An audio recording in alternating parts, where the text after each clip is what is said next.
Well, I think it's a disgrace that there's no opposing candidate. And, of course, I was available to the Democrats. But, hey, they don't want to have anyone on the ticket. Or maybe they have some deal going with you, John. Oh, here we go again. I don't know. Is it some sort of agreement so you can get to your full retirement and we medical go again. benefits? Anyway, I'll be on the ballot as a write-in.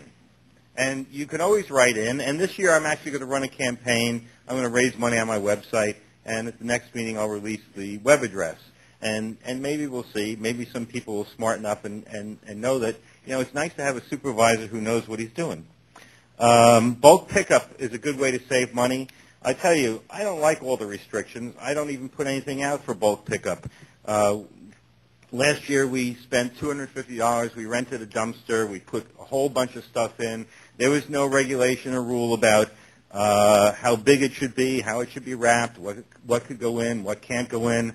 And I suggest a bunch of people to get together and rent some dumpsters and put all their stuff in there, and they wouldn't have to comply with all these ridiculous regulations that prevent most anything from getting in there.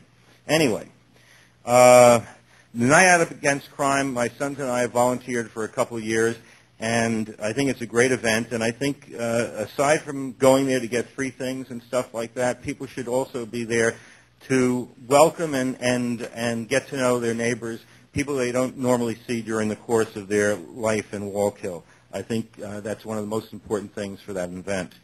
Now, it's interesting to know that you don't have to be a Wallkill veteran to be on the monuments here, and I guess that goes right to the election. You don't have to be a Wallkill resident to be in the election.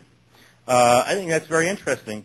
We have a mysterious candidate in the first ward who is a resident of New York City, voted here, even being a resident of New York City. He's on the board of trustees of the IOLA in the city, verified just a week ago that he was a New York City resident.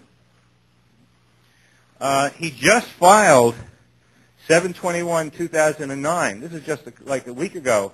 His registration with the court administration with a New York City resident. So here's a guy who's running for office in the town of Wallkill who voted here on an absentee ballot from Alexandria, Virginia, who is, and there's plenty of documentation, a New York City resident and a resident of Alexandria, Virginia. I think that's, what do we call that, felony election fraud? We got also a bunch of campaign contributions to people like Vito Facelli in Staten Island, all with the New York City address.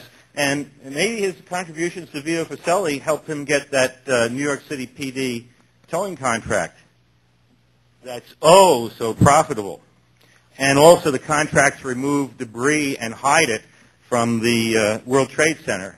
You know, the Swedish people found thermite in some of the debris that they got their hands on.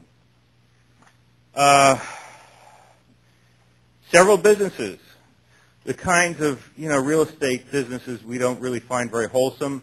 You condemn and strip out affordable housing and make it into luxury apartments and high-rent residences. I gave that information to a couple of my friends in Brooklyn, and they're going to start looking into this. I think the most interesting connection is Vito Facelli and the towing contracts.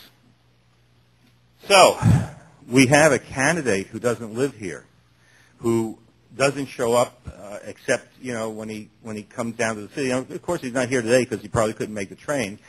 But also we have a candidate who's apparently guilty of election fraud, which is a felony, and an attorney. He should know much better than that. I think the voters in the town of Wallkill have to really watch out in this upcoming election. We have a big deficit here, and last meeting it was laid on the town board members. But we have a guy up there, John Ward, who gets paid $5,000, $7,000 extra to be the chief budget officer. You're the ones in charge of the budget. You're the one who makes things work, right? You're supposed to, but you still use the same old law firm, and it was their vague wording of the contract that lost us a deal on the town hall sale. Maybe we should be asking for some repayments for the liability of their poor action. Maybe we should be looking for another attorney. I know that Mr. King had asked the town board to look for another attorney, and John Ward, you didn't want to have that. You like spending all that extra money for attorneys? I don't know. So I guess my time's up. I think I covered enough for tonight, but hey, I'll be back. I'm sure you will.